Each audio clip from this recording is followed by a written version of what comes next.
Saudara-saudara kaum muslimin rahimakumullah. Jadi akibat dari pergaulan bebas, free sex ini, bahaya yang pertama tadi itu. Hilangnya ketentraman dalam hidup. Mungkin orang lain tidak tahu. Hansip nggak lihat. Orang tua bisa kita bohongin. Tapi ketentraman. Was-was. Apalagi kalau kita merasa bahwa ini akan menimbulkan satu akibat. Entah dalam bentuk nantinya terjadi kehamilan. Si laki-laki juga tidak tenang. Khawatir kalau nanti dituntut. Si perempuan juga setelah melakukan pergaulan bebas itu hilang ketentraman hidupnya. Apalagi kalau dia harus kehilangan sesuatu yang sangat berharga dalam kehidupannya. Kegadisan katakanlah, keperawanan katakanlah begitu. Sesuatu yang semestinya dijaga dan dijunjung tinggi. Tapi kadang-kadang memang cinta, inilah yang namanya cinta. Sehingga cinta itu katanya buta.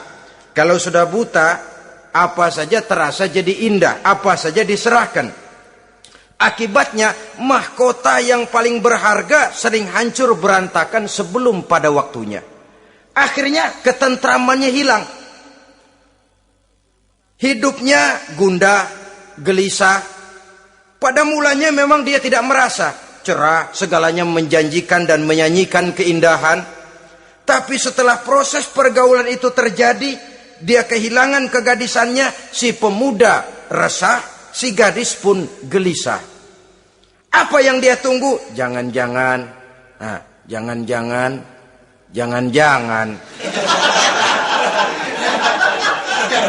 Ini biasanya tanggal segini sudah keluar, ini kok belum. Waduh, jangan-jangan. Makin merana lah dia. Tidak ada lagi ketentraman dalam hidupnya. Akibatnya kegelisahan itu lalu tumbuh dalam hidupnya. Kerjanya tiap hari hanya termanggu-manggu. Menunggu dan menunggu. Dari waktu ke waktu. Tapi yang ditunggu tak mau tahu. Akan bicara lidahnya terasa keluh. Sedang waktu terus berlalu. Hatinya terasa pilu, bagai diiris dengan sembilu. Mau keluar rasanya malu. Salah elu.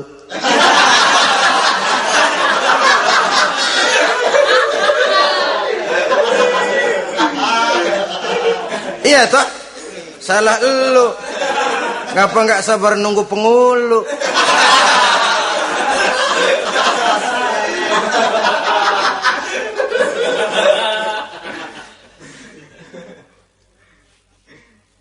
Bacalah surat-surat kabar berapa banyak sudah gadis-gadis bergelimpangan jadi korban. Berapa banyak sudah bayi-bayi yang lahir ke dunia ini tanpa tahu kemana dia harus memanggil bapak.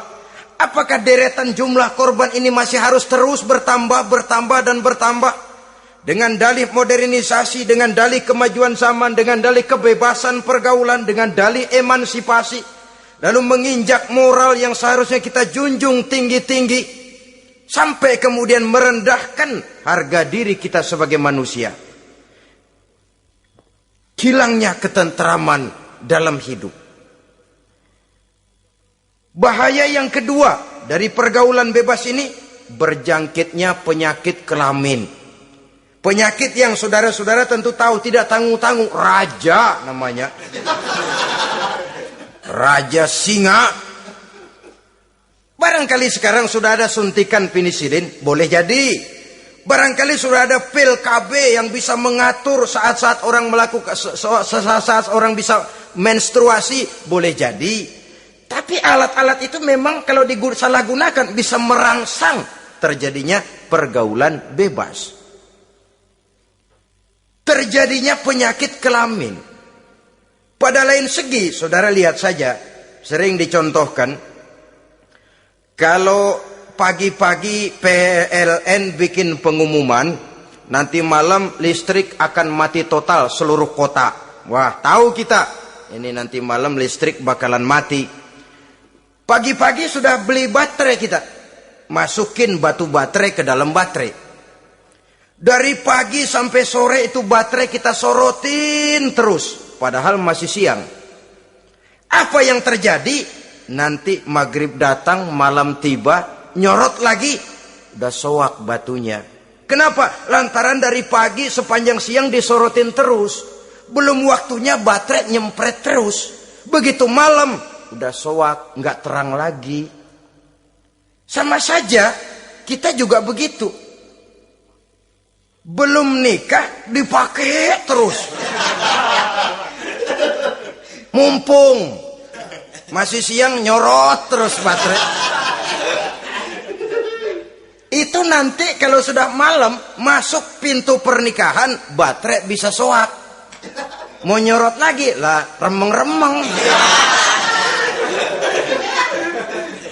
Udah nggak punya daya begitu masuk pintu pernikahan, cuma celam-celam doang.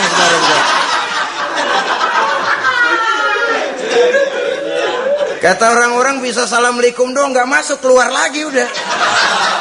Permisi doang. Saudara hadirin yang saya hormati, jadi itu juga termasuk satu jenis penyakit yang nantinya tentu akan merusak dan mengganggu keharmonisan hidup berumah tangga.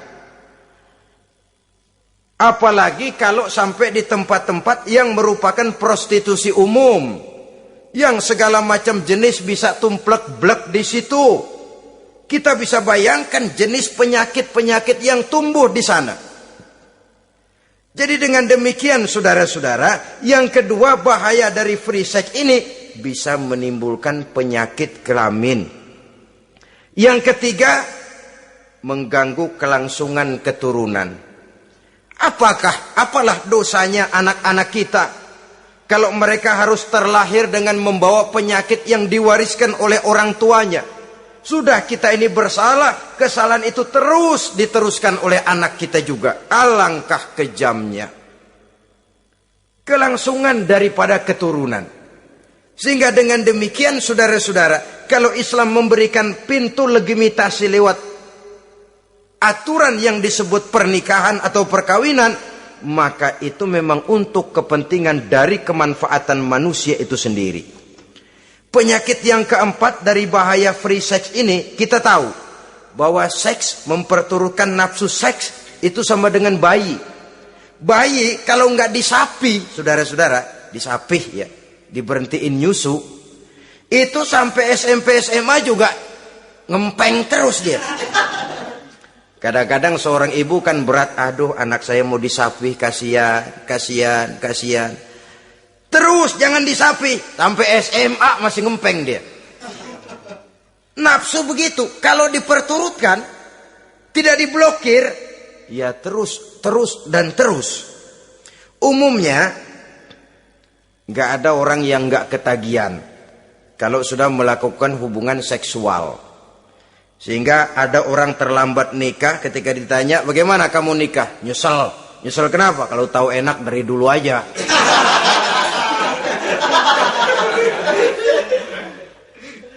Nah, sekarang kecanduan terhadap hubungan seksual ini akan membawa dampak tadi. Pertama, dia lari ke tempat prostitusi. Kalau ada uang, andai kata pun dia kaya, ini jelas mengganggu ekonomi rumah tangganya. Setidaknya ekonomi keluarganya. Kalau dia tidak termasuk orang kaya, dia bisa melakukan perbuatan negatif. Sepatunya dia jual dulu, celananya digade dulu. Karena lu nih apalah gue ngebut banget nih.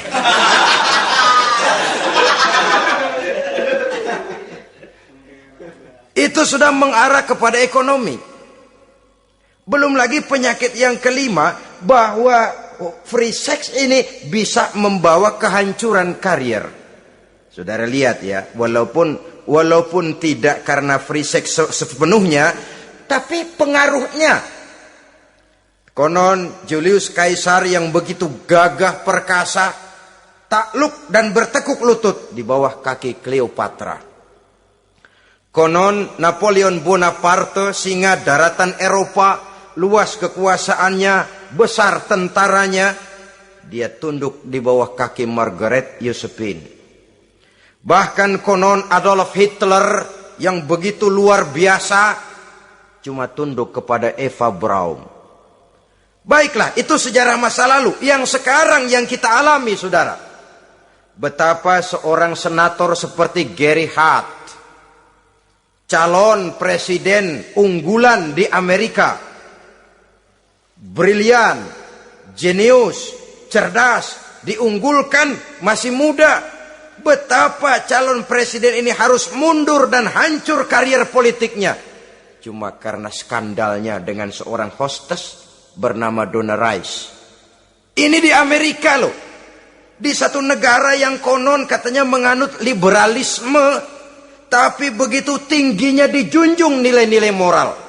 Kalau dia terlibat begitu, bagaimana kalau dia jadi presiden nanti? Bahkan paling belakang, saudara-saudara, John Tower yang oleh Presiden Bush dicalonkan menjadi Menteri Pertahanan terpaksa ditolak oleh Senat. Oleh karena skandalnya, ya dengan minuman keras, ya dengan wanita. Saya katakan lagi, ini di negara yang kita katakan, kita tuding sebagai negara liberal. Di negara yang menganut mudah-mudinya pergaulan bebas, entah nilai moral dituntut sedemikian luhur. Sehingga seorang bisa mengundurkan diri dari calon presiden karena terlibat skandal. Di Inggris pernah juga kejadian, di Italia pernah juga kejadian seorang Perdana Menteri terlibat skandal dengan seorang pramugari pesawat udara. Sampai kemudian dia dan seluruh kabinetnya membubarkan diri. Kehancuran karier. Karena bagaimanapun lemahnya wanita, perempuan sekalipun lemah, saudara-saudara, lelaki yang bagaimana gedenya juga dia telan. Itu namanya perempuan, saudara-saudara. Seseorang bisa bangkit ke panggung sejarah memegang peranan. Dari yang tidak pernah diperhitungkan bisa menjadi kekuatan yang diperhitungkan pun karena perempuan. Tapi seorang pun bisa ambles di telan perut sejarah juga karena perempuan. Kehancuran karier. Sebab pangkat yang tinggi, badan yang sehat bukan merupakan jaminan bahwa seseorang akan mampu menghadapi bujuk rayu dari seorang perempuan. Saudara-saudara kaum muslimin rahimakumullah. Oleh karena itu, mari sayangi diri, sayangi karier, sayangi ekonomi rumah tangga. Bertahun kita pergi pagi pulang sore peras keringat cari nafkah, menghidupi anak dan istri. Haruskah dia jadi hancur cuma oleh karena kecanduan kepada pelacur misalnya? Memang yang namanya pelacur tentu saja memikat, mempedaya, mempesona. Saudara-saudara kaum muslimin rahimakumullah. Karena apa? Karena yang dicari uang, mereka toh dagang. Taktik orang dagang tentu harus mampu memikat pembeli. Jangan lalu merasa senang. Waduh, ini malam mujur banget nih. Ngapa? Dapat yang baik banget sama gue. Waduh, ramah lagi orangnya. Udah endah aja udah. Ya wajar saja namanya orang dagang. Sehingga orang-orang tua dulu punya pepatah, kalau Anda termasuk orang yang jarang senyum, jangan jadi pedagang. Pedagang wanyun mulu, siapa yang betah beli? Itu kan termasuk psychology of salesman. Memang caranya orang dagang yang mesti begitu. Dia membujuk, dia merayu, dia mempedaya, dia mempesona. Jatuh kita ke kerayuannya, sulit untuk bangkit kembali. Karena itu, jangan dibiasakan. Yang sudah terlanjur, tidak ada terlambat untuk menarik diri. Adalah lebih baik kita gila dulu baru benar, daripada benar dulu baru jadi orang gila. Kalau orang gila mau benar, ini gampang ngaturnya. Tapi sudah benar, lalu gila. Ini repot, saudara-saudara. Dibilangin apa-apa, dia pernah jadi orang benar. Lebih baik kita memulai hidup ini dengan lembaran kelabu. Kalau pada akhirnya kita bisa mengganti dengan lembaran-lembaran putih. Daripada kita mulai dengan lembaran putih kalau akhirnya jadi kelabu. Yang paling baik tentu putih sejak lembaran pertama sampai kepada lembaran terakhirnya. Saudara-saudara kaum muslimin rahimakumullah. Lalu selain zina, apa penyimpangan-penyimpangan seksual itu? Ya, penyimpangan yang umum yang tidak dilakukan oleh sepasang suami istri dinamakanlah dia dengan zina. Tapi kadang orang mencari jalan lain untuk menyalurkan insting seksualnya itu. Ada misalnya dia puasa emang kagak doyan, budek seharian kagak makan, capek. Olahraga ndak suka olahraga. Sementara tegangannya tegangan tinggi. Baca buku yang parno seneng. Kalau ngomong selalu yang nyerempet-nyerempet. Akibatnya apa? Dia puasa tidak, olahraga tidak. Dia bisa jatuh kepada yang disebut onani atau masturbasi. Ada ulama mengharamkan ini, ada yang memakruhkan saja. Tapi bagaimanapun itu merupakan satu perbuatan dosa. Sungguh pun oleh ilmu kedokteran tidak dipandang sebagai sesuatu yang membahayakan barangkali. Tapi pada umumnya lalu lahir rasa minder, rasa rendah diri, dan masturbasi atau onani itu termasuk zina tangan. Ya walaupun dosanya tidak sebesar zina biasa, sebab jangan lupa mata bisa zina, zina mata yang memandang sesuatu yang haram. Tangan bisa zina, zina tangan termasuk onani. Hidung bisa zina, zina hidung. Ya saudara lebih tahulah. Ini termasuk jenis penyimpangan. Atau kemudian ada lagi jenis lain. Seseorang yang menyalurkan insting seksualnya kepada makhluk sejenisnya. Laki-laki kepada laki-laki. Itu yang kita kenal dengan istilah homoseksual. Itu bukan barang baru itu. Di zaman Nabi Lut itu sudah terjadi dan mereka dikutuk oleh Allah Subhanahu wa taala. Homoseksual itu termasuk dosa besar. Sekarang ini orang malah menuntut dilindungi haknya. Sehingga kaum gay di Amerika itu pernah demonstrasi menuntut perlindungan hak. Bahkan mereka sudah tidak perlu sembunyi-sembunyi lagi, bahkan ada yang hidup berumah tangga. Ini ya terlepas dari penyakit kejiwaan yang memang harus disembuhkan dan perlu pengobatan khusus. Tapi homoseksual dilihat dari segi agama merupakan satu perbuatan yang berdosa. Dan dosanya besar. Atau perempuan dengan perempuan. Itu yang kita kenal dengan istilah lesbian. Kadang-kadang karena patah hati ngelihat laki bawaannya udah gedek aja udah. Tadinya kebangatan digombalin, kebangatan percaya penuh. Habis tuh rayuan 17 lapangan keluar semua. Akhirnya dia berhadapan dengan kenyataan yang membuat dia kecewa. Broken, benci kepada laki-laki. Ada yang bersimpati sesama jenisnya. Terjadilah pergaulan intim sesama perempuan. Itu yang kita kenal dengan istilah lesbian. Dan itu pun merupakan penyimpangan yang juga berdosa pelakunya itu. Dua. Ada penyimpangan lain yang disebut eksibisionisme. Apa itu? Seseorang memperoleh kepuasan seksual apabila dia memamerkan. Ngunjuk-ngunjukin. Ini termasuk penyakit kejiwaan. Penyakit pameran. Memamerkan auratnya kepada orang lain. Di situ dia merasakan satu kepuasan. Jangankan memamerkan ya, dalam artian memperlihatkan. Melihat begitu saja sudah bukan perbuatan yang baik, apalagi sampai memamerkan. Kemudian juga termasuk penyimpangan ini apalagi? Apa yang dinamakan dengan masochisme. Apa dia? Seseorang yang baru mendapat kepuasan seksual melalui penderitaan, penyiksaan, atau dikenal juga dengan sadisme ini. Melakukan hubungan seksual melalui penyiksaan, penghinaan, penderitaan. Di sana dia merasakan ada kepuasan seksual. Ini merupakan penyimpangan yang berbahaya. Sudah hubungan seksualnya di luar pernikahan berbahaya dan berdosa besar. Membuat orang lain menderita dan sakit, itu juga merupakan suatu perbuatan dosa.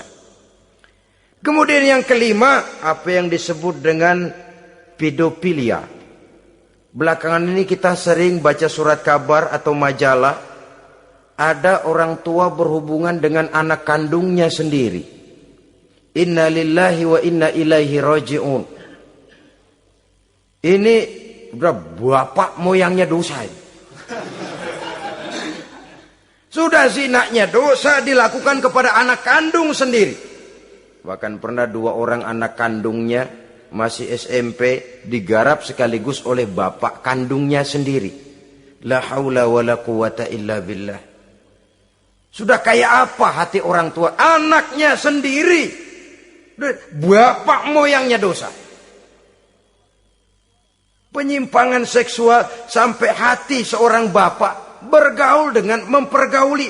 Bahkan kalau mempergauli barangkali mendingan memperkosa anaknya sendiri. Anak kandungnya yang dilahirkan oleh istrinya. Itu yang digarapnya. Saudara-saudara kaum muslimin rahimakumullah. Begitulah memang makin maju zaman, makin canggih teknologi, makin canggih juga kriminalitas di dalam dunia ini.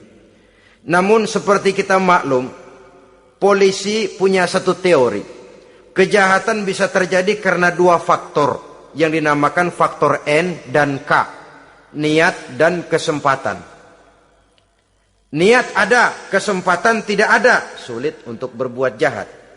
Kesempatan ada, niat tidak ada, tidak jadi orang berbuat jahat. Tapi di antara 2 faktor ini, yang paling utama sesungguhnya adalah faktor N. Faktor niat. Kalau niat sudah kuat, kesempatan bisa diciptakan. Waktu bisa ditunggu, momen bisa dinantikan. Tapi kalau niat yang tidak ada, bagaimanapun banyak kesempatan, kita tidak akan mungkin untuk bisa melakukan kejahatan karena faktor niat itu yang tidak ada. Oleh karena itu agama mengajarkan ala inna fil jasadi mudghah iza salahat salahal jasadu kulluh wa iza fasadat fasadal jasadu kulluh ala wahiyal qalbu. Ketahuilah bahwa dalam tubuh manusia ada segumpal daging. Jikalau daging itu baik, seluruh tubuh akan menjadi baik. Jikalau daging itu rusak, seluruh tubuh akan menjadi rusak. Ala wahiyal qalbu, ketahuilah bahwa daging itu tidak lain adalah hati. Jadi kalau tubuh manusia ibarat satu kerajaan besar, yang menjadi raja adalah hati. Seluruh anggota badan yang lain merupakan prajurit yang hanya tunduk kepada komando sang hati. Bila hati baik, seluruh anggota tubuh dan panca indera akan menjadi baik. Tapi bila hati rusak, maka seluruh anggota tubuh akan melakukan kerusakan. Tangan akan melakukan kerusakan. Kaki akan berjalan ke tempat yang rusak. Lidah akan membicarakan yang rusak. Mata akan memandang yang rusak. Telinga akan mendengar yang rusak. Dan selanjutnya karena hati memang sudah kotor. Maka bicara soal hati artinya bicara soal niat. Bicara soal niat kaitannya erat dengan faktor keimanan. Oleh karena itu, di tengah kemajuan zaman, kesempatan bisa diciptakan. Yang jadi kendali dan kendala utama daripada kita terjerumus melakukan kejahatan, tidak lain adalah faktor iman adanya. Di kota-kota besar sekarang ini, apa yang tidak tersedia? Sejak dari minuman keras, sampai kepada perjudian, sampai kepada pelacuran, baik yang berterang-terangan maupun pelacuran-pelacuran yang terselubung dan terhormat.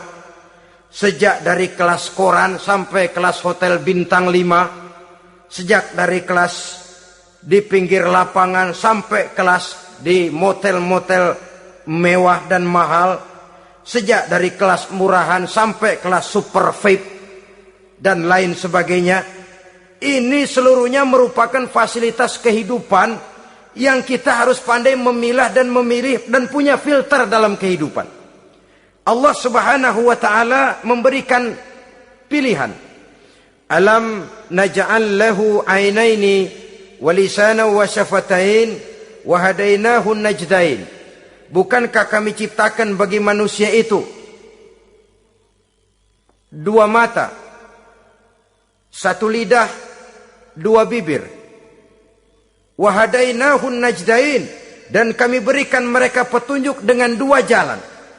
Manusia, ini jalan kanan, ini jalan kiri. Jalan kanan kau tempuh akan sampai ke surga. Jalan kiri kau tempuh akan sampai ke neraka. Sementara jalan ke kanan memang menanjak, banyak onak dan duri. Sementara jalan ke kiri memang kelihatannya menurun, bertabur bunga di kanan kirinya, harum dan mewangi. Falak tahamal aqabah. Kenapa kamu tidak mau menempuh jalan yang menanjak? Ini kecenderungan manusia. Ngapain nanjak, capek. Ini aja yang turun nih nggak pakai bertenaga. Ngapain kawin, repot lah pakai nyari nafkah, pakai kerja, ntar punya anak ribet lah, sama juga. Mendingan ke sono aja, no 2000 bersih udah.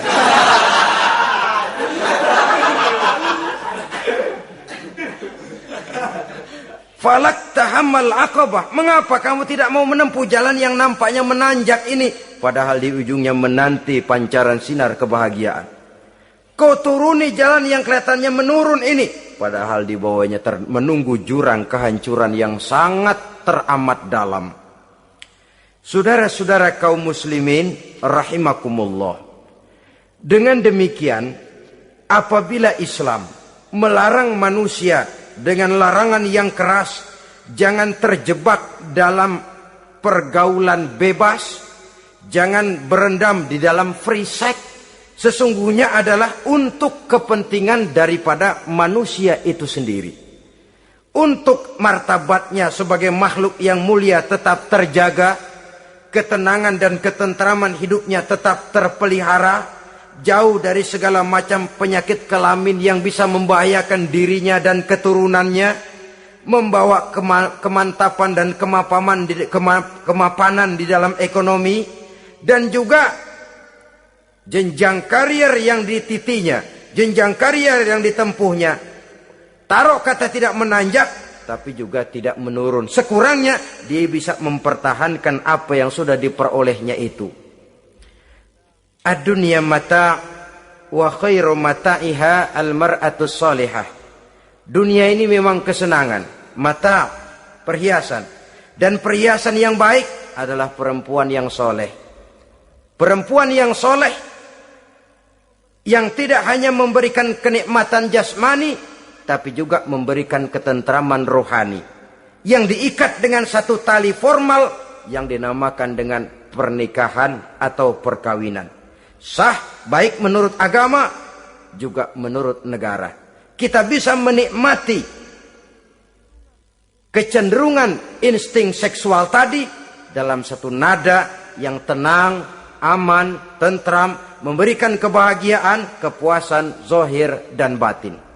Tapi kalau jalan pintas yang kita tempuh, potong kompas yang kita pilih, kita lebih suka jajan, lebih suka ngeteng. Nikah kan berat, bayar mas kawin, bawa uang belanja segala macam. Iya, tapi sekaligus. Setelah itu saudara boleh pakai seumur hidup, asal masih ada napasnya masih bisa dipakai.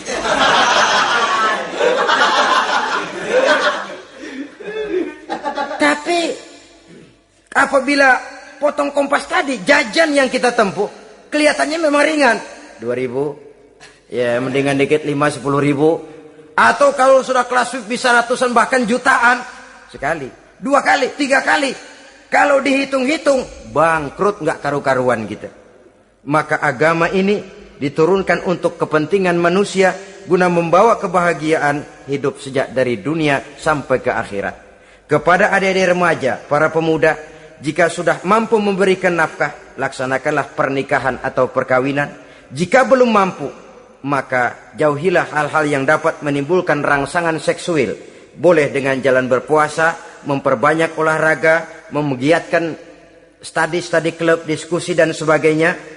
sehingga kita selamat dari arus pergaulan bebas yang akan merendahkan martabat kita sebagai manusia. Inilah yang kita bicarakan pada pertemuan kali ini. Terima kasih atas segala perhatian, mohon maaf atas segala kekurangan. Usikum wa nafsi bitaqwallah. Wassalamualaikum warahmatullahi wabarakatuh.